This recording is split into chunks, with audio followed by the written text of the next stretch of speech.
मोदी आज जयपुर महाखेल के फाइनल मुकाबले में शामिल होंगे। वीडियो कॉन्फ्रेंसिंग से युवाओं को संबोधित प्रधानमंत्री नरेंद्र मोदी कर रहे हैं। अब से कुछ देर में करेंगे और देखिए जुड़ गए हैं वीडियो कॉन्फ्रेंसिंग के जरिए। राजस्थान की रणभूमि को, सभी खिलाड़ियों की कर्म भूमि को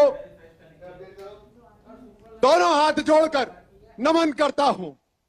साथ ही नमन करता हूं इस अद्वितीय क्षण को जिसमें हमारे खेल और हमारा ये खेल अभियान निश्चित ही एक महाखेल अभियान होने जा रहा है, क्योंकि आज से इस क्षण में हमसे जुड़ रहे हैं 130 करोड़ भारतीयों के आदर्श, सभी के हृदय सम्राट हमारे माननीय प्रधानमंत्री श्री नरेंद्र मोदी जी। आपका यहां होना आज के खेल आयोजन को महाखेल आयोजन इसलिए बनाता है क्योंकि जैसे आप हर भारतीय के दिल में मौजूद हैं, वैसे ही हर भारतीय जो चाहे दुनिया के किसी भी कोने में हो, आपके दिल में मौजूद रहता है। तो आज जो भी आप यहां देखेंगे, महसूस करेंगे, वो पूरी दुनिया में मौजूद हर भारतीय को महसूस होगा। और किसी भी खिलाड़ी के लिए इससे बड़ी कोई बात नहीं हो सकती। मैं खुद एक खिलाड़ी हूं और आज यहां हो रहे इस महाखेल आयोजन को देखकर ये दावे से कह सकता हूं कि आपका कार्यकाल खेल और खिलाड़ियों का स्वर्णिम युग लेकर आया है।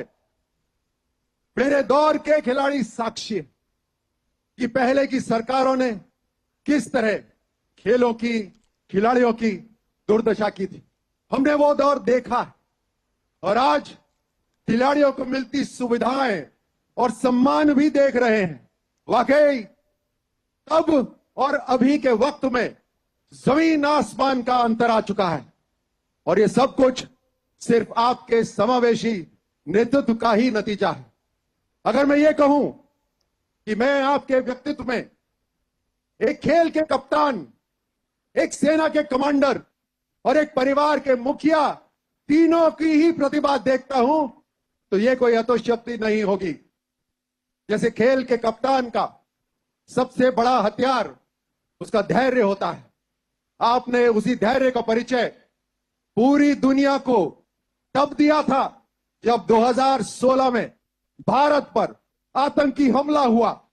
तब आपने खुद महाशक्ति समझने वाले देशों से कोई मदद नहीं मांगी, बल्कि संयम का इस्तेमाल करते हुए सही वक्त आने पर सर्जिकल स्ट्राइक करके दुश्मन को उसके घर में उसी की भाषा में मुंह तोड़ जवाब दिया था।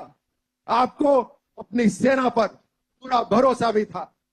एक कमांडर के लिए जंग छोटी या बड़ी नहीं होती, जंग जंग होती है और जीतने के लिए कमांडर सबसे पहले अपने सैनिकों में लड़ने का जज्बा पैदा करता है, जीत की भूख पैदा करता है।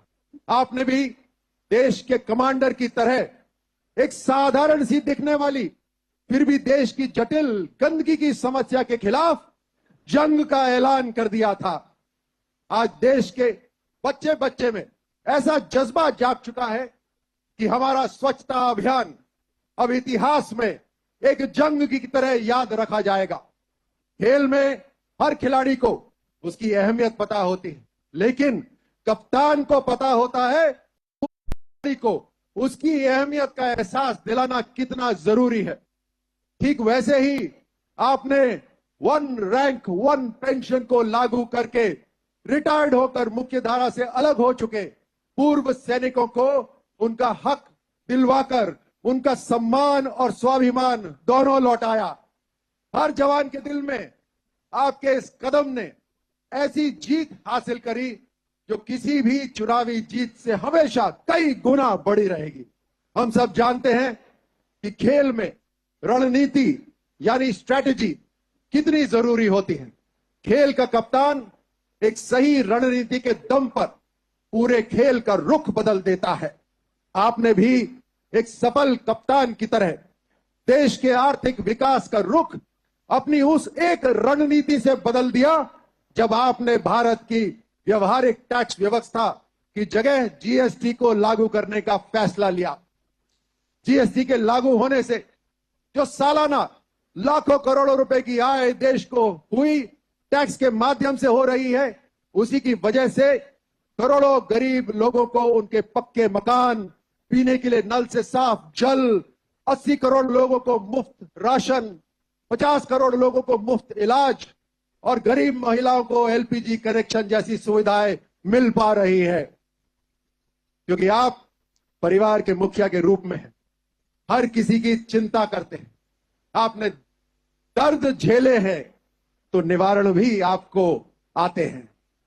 आप सही मायने में देश के कमांडर हैं, क्योंकि जैसे सेना में जनरल के सिर्फ एक आह्वान पर फौज का हर जवान, सारे संसाधन, अस्त्र शस्त्र सब एक साथ लामबंद हो जाते हैं और बिना सवाल युद्ध में कूद पड़ते हैं, वैसे ही आपके एक आह्वान पर कोविड नामक प्रलय का सामना करने के लिए पूरा देश लामबंद हो गया था। आम जनता, डॉक्टर्स, पुलिसकर्मी, सफाई कर्मी सभी ने अपना अपना मोर्चा संभाल लिया और कोविड युद्ध में कूद पड़े। एक दूसरे की मदद करने आपने जो प्रोत्साहन दिया वही देश की सबसे बड़ी ताकत बना। इसी प्रोत्साहन के बल पर हमारे देश ने न सिर्फ बीमारी से लड़ने के लिए वैक्सीन बनाई, बल्कि दूसरे देशों को भी मुहैया करवाई। इसलिए आज पूरी दुनिया आपको सिर्फ भारत के नहीं बल्कि पूरे विश्व के कमांडर के रूप में देखती है। भारत का सैनिक यह शपथ लेता है कि सबसे पहले राष्ट्र, फिर मेरे साथी और आखिर में मैं खुद। आपके नेतृत्व और व्यक्तित्व में हम हर रोज इसी शपथ को चरितार्थ होते देखते हैं। आपके व्यक्तित्व से मिली प्रेरणा को अगर मैं महान साहित्यकार गोपाल दास नीरज जी की पंक्तियों में समेटना चाहूं तो ये कहूंगा कि है नहीं दया स्वीकार अपनी भी, है नहीं दया स्वीकार अपनी भी, तुम मत मुझ पर कोई एहसान करो। मैं तूफानों में चलने का आदी हूं, मैं तूफानों में चलने का आदी हूं, तुम मत मेरी मंजिल आसान करो। मैं एक बार फिर से माननीय प्रधानमंत्री जी का दिल से धन्यवाद देता हूं और आभार व्यक्त करता हूं कि वो आज जयपुर ग्रामीण महाखेल आयोजन को आशीर्वाद देने के लिए हमारे साथ जुड़े हैं। आज के इस महाखेल की शुरुआत में हमारे कबड्डी के खिलाड़ी आपको अपना खेल दिखाना चाहते हैं। अगर आपकी अनुमति हो तो हम खेलों का शुभारंभ करें। धन्यवाद प्रधानमंत्री जी।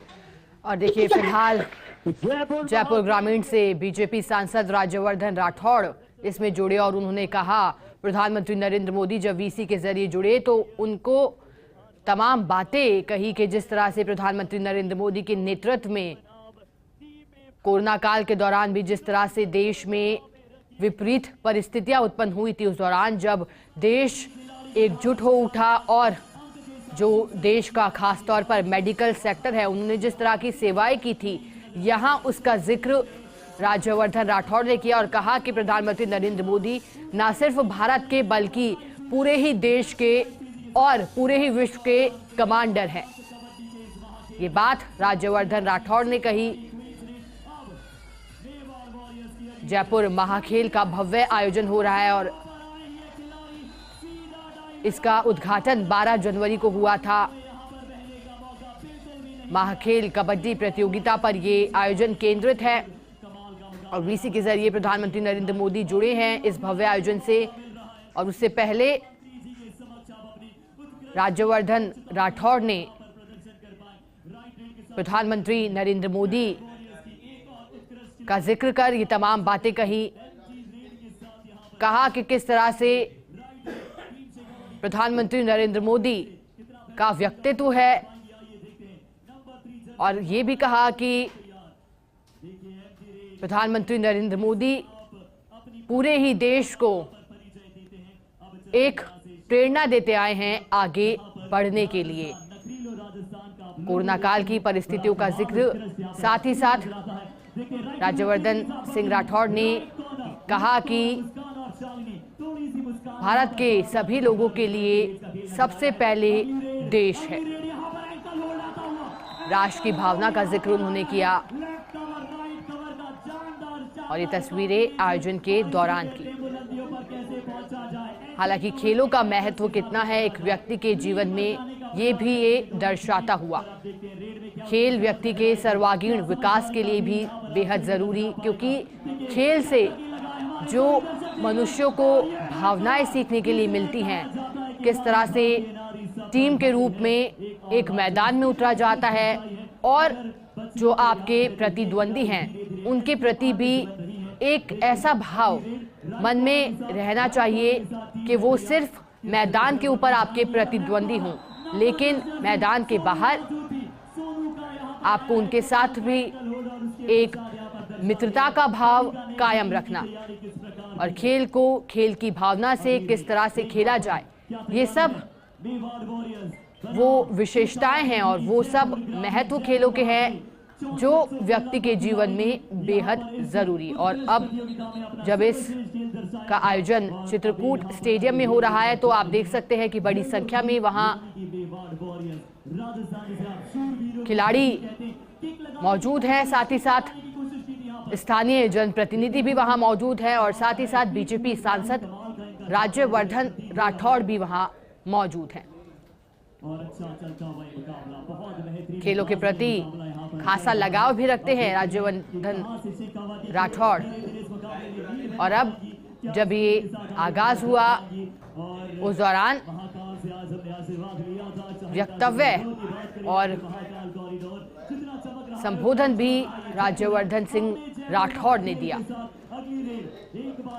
और इसके पीछे भावना कि खेलों के द्वारा किस तरह से युवाओं में ऊर्जा का संचार किया जाए, वो तमाम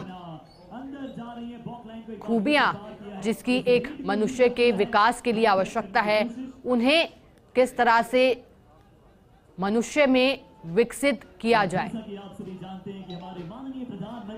जयपुर से लाइव तस्वीरें। प्रधानमंत्री नरेंद्र मोदी भी जुड़े हैं वीडियो कॉन्फ्रेंसिंग के जरिए और अब से कुछ ही देर में उनका संबोधन भी होगा। लेकिन उससे पहले कबड्डी का ये जो फाइनल मुकाबला चल रहा है, आप भी अपनी टेलीविजन स्क्रीन पर देख पा रहे होंगे। प्रधानमंत्री नरेंद्र मोदी भी इसे वीसी के जरिए जुड़े हैं और देख रहे हैं। और इसी पर अधिक जानकारी देने के लिए हमारे साथ दिनेश फोन लाइन पर जुड़ गए हैं। दिनेश, तस्वीरें देख पा रहे हैं, प्रधानमंत्री नरेंद्र मोदी भी जुड़े हैं वीडियो कॉन्फ्रेंसिंग के जरिए। इसके बाद क्या मुकाबला रहेगा इस पूरे आयोजन में और क्या और कौन से यहाँ पर आयोजन रखे गए हैं, क्योंकि जयपुर महाखेल इसे नाम दिया गया है।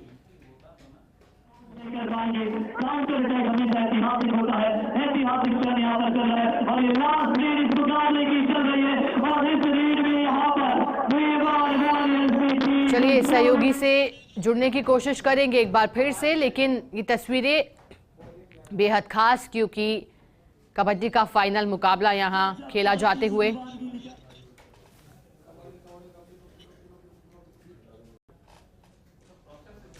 कोच और उनके परिजनों को बहुत बहुत बधाई। आप सब जयपुर के खेल मैदान में केवल खेलने के लिए नहीं उतरे, आप जीतने के लिए भी उतरे और सीखने के लिए भी उतरे। और जहां सीख होती है वहां जीत अपने आप सुनिश्चित हो जाती है। खेल के मैदान से कभी कोई खिलाड़ी खाली हाथ नहीं लौटता। साथियों, अभी हम सभी ने कबड्डी के खिलाड़ियों का शानदार खेल भी देखा। मैं देख रहा हूं आज के इस समापन समारोह में कई ऐसे चेहरे मौजूद हैं जिन्होंने खेलों में अंतर्राष्ट्रीय स्तर पर भारत का नाम रोशन किया है। एशियन गेम्स के मेडलिस्ट रामसिंह दिख रहे हैं। ध्यानचंद खेल रत्न से सम्मानित पैरा एथलीट भाई देवेंद्र झांझड़िया दिख रहे हैं। अर्जुन अवार्डी साक्षी कुमारी और अन्य सीनियर खिलाड़ी भी हैं। यहां आए खेल जगत के इन सितारों को जयपुर ग्रामीण के खिलाड़ियों का उत्साहवर्धन करते देख मुझे बड़ी प्रसन्नता हो रही है। साथियों, आज देश में खेल प्रतिस्पर्धाओं और खेल महाकुंभों का जो सिलसिला शुरू हुआ है वो एक बड़े बदलाव का प्रतिबिंब है। राजस्थान की धरती अपने युवाओं के जोश और सामर्थ्य के लिए ही जानी जाती है।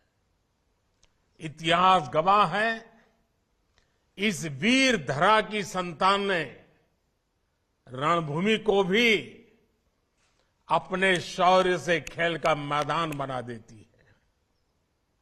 इसलिए अतीत से लेकर आज तक जब भी देश की रक्षा की बात आती है तो राजस्थान के युवा कभी किसी के पीछे नहीं होते हैं।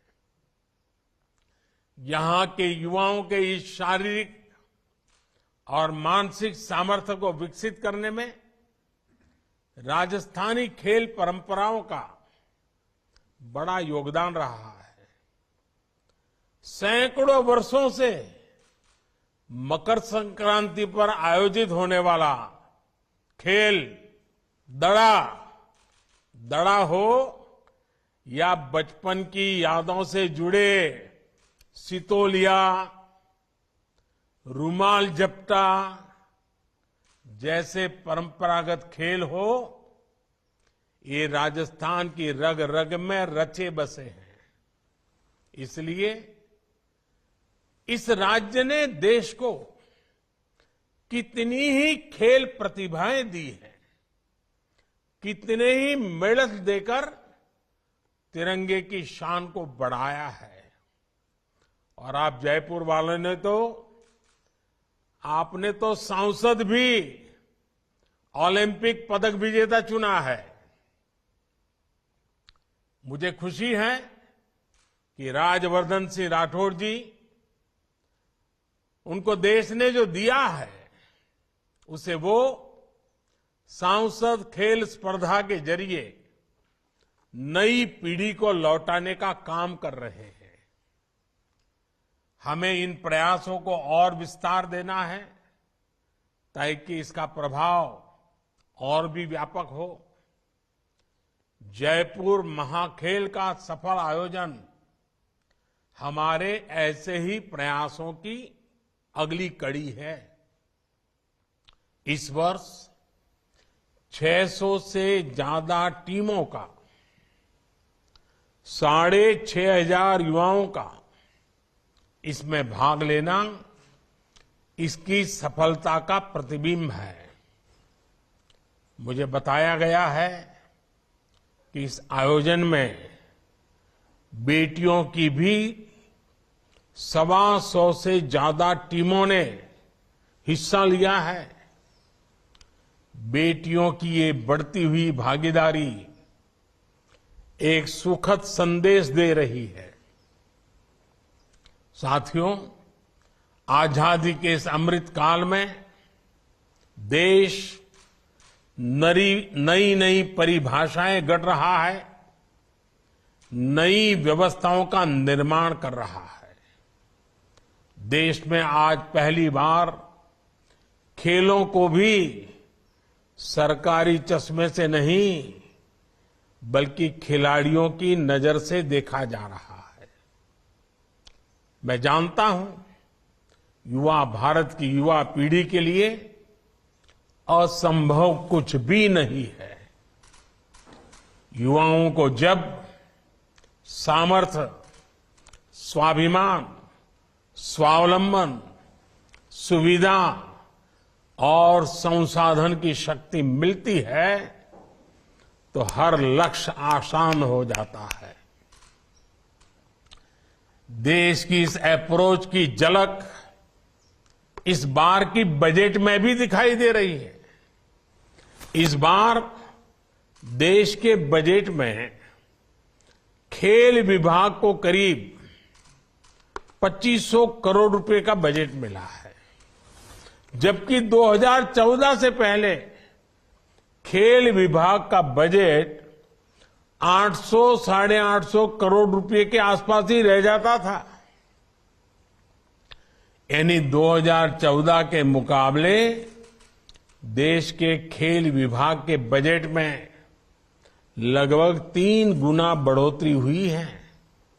इस बार अकेले खेलो इंडिया अभियान के लिए ही 1000 करोड़ रुपए से ज्यादा बजट दिया गया है। ये ऐसा खेल से जुड़े हर क्षेत्र से में संसाधनों और सुविधाओं का निर्माण करने की दिशा में काम आएगा। साथियों, पहले देश के युवाओं में खेल का जज्बा तो होता था, प्रतिभा भी होती थी, लेकिन अक्सर संसाधन और सरकारी सहयोग की कमी हर बार आड़े आ जाती थी। अब हमारे खिलाड़ियों की इस चुनौती का भी समाधान किया जा रहा है। मैं आपको इस जयपुर महाखेल का ही उदाहरण दूंगा। जयपुर में यह आयोजन बीते 5-6 वर्षों से चल रहा है। ऐसे ही देश के कोने कोने में भारतीय जनता पार्टी के सांसद अपने अपने क्षेत्रों में खेल महाकुंभों का आयोजन करवा रहे हैं। इन सैकड़ों खेल महाकुंभों में हजारों युवा, हजारों प्रतिभावान खिलाड़ी अलग अलग खेलों में भाग ले रहे हैं। सांसद खेल महाकुंभ की वजह से देश की हजारों नई प्रतिभाएं उभर कर सामने आ रही है। साथियों, ये सब इसलिए मुमकिन हो पा रहा है क्योंकि केंद्र सरकार अब जिला स्तर और स्थानीय स्तर तक स्पोर्ट्स फैसिलिटी बना रही है। अब तक देश के सैकड़ों जिलों में लाखों युवाओं के लिए स्पोर्ट्स इंफ्रास्ट्रक्चर तैयार किया गया है। राजस्थान में भी केंद्र सरकार द्वारा अनेक शहरों में स्पोर्ट्स इंफ्रा का निर्माण हो रहा है। आज देश में स्पोर्ट्स यूनिवर्सिटीज भी बन रही हैं और खेल महाकुंभ जैसे बड़े आयोजन भी प्रोफेशनल तरीके से हो रहे हैं। इस बार नेशनल स्पोर्ट्स यूनिवर्सिटी को भी अधिकतम बजट प्रदान किया गया है। हमारा प्रयास है कि स्पोर्ट्स मैनेजमेंट और स्पोर्ट्स टेक्नोलॉजी से जुड़ी हर विद्या को सीखने का माहौल बने, जिससे युवाओं को इस क्षेत्र में कैरियर बनाने का अवसर मिलेगा। साथियों, पैसे की कमी के कारण कोई युवा पीछे न रह जाए, इस पर भी हमारी सरकार का ध्यान है। बेहतरीन प्रदर्शन करने वाले खिलाड़ियों को केंद्र सरकार अब सालाना 5 लाख रुपए तक की मदद करती है। प्रमुख खेल पुरस्कारों में दी जाने वाली राशि भी 3 गुना तक बढ़ा दी गई है। ओलंपिक जैसी बड़ी वैश्विक प्रतियोगिताओं में भी अब सरकार पूरी शक्ति से अपने खिलाड़ियों के साथ खड़ी रहती है।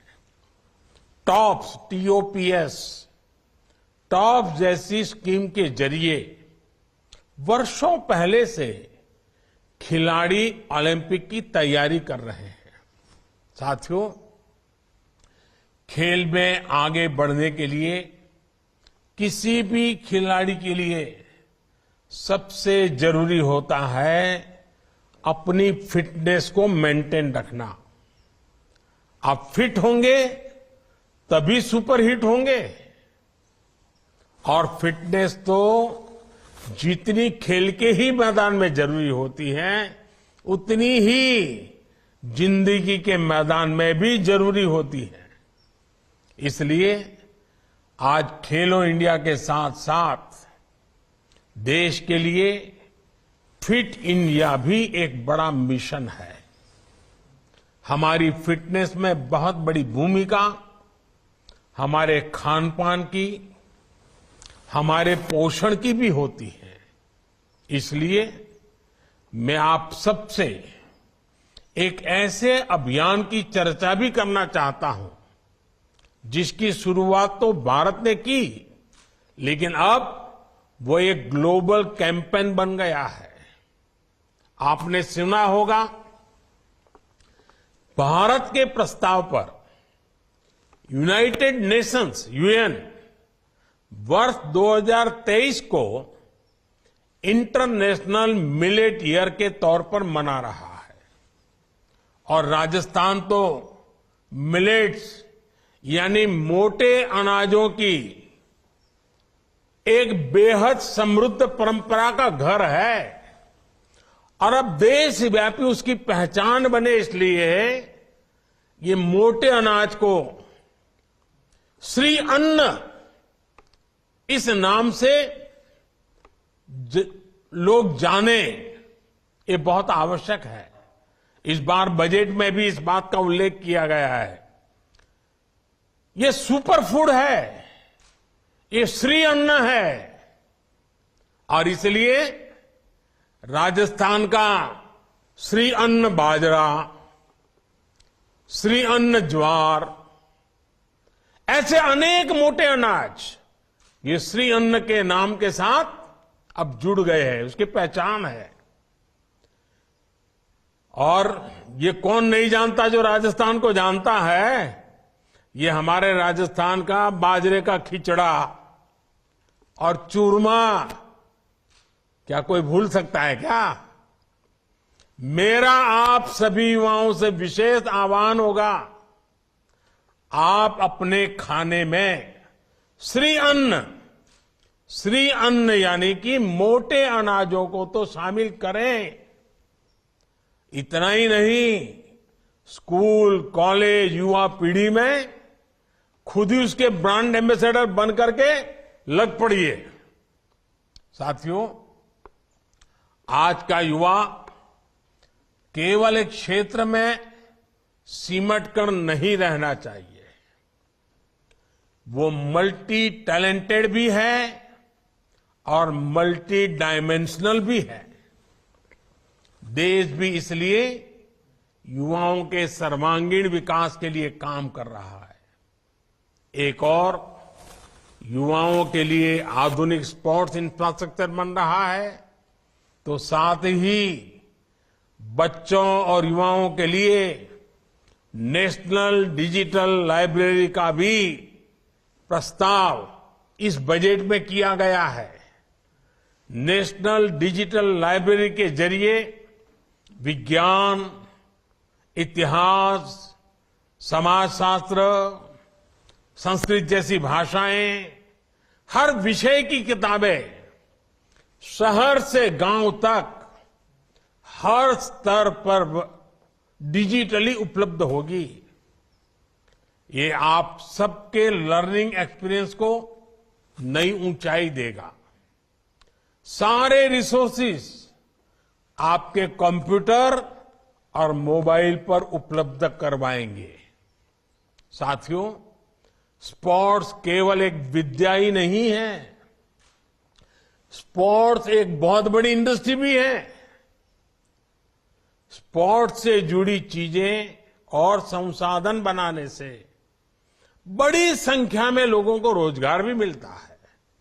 ये काम ज्यादातर हमारे देश में लघु उद्योग एमएसएमईज करते हैं। इस बार बजट में स्पोर्ट्स सेक्टर से जुड़ी एमएसएमईज को मजबूत करने के लिए भी कई महत्वपूर्ण घोषणाएं हुई है। ये आपको एक और योजना के बारे में बताना चाहता हूं।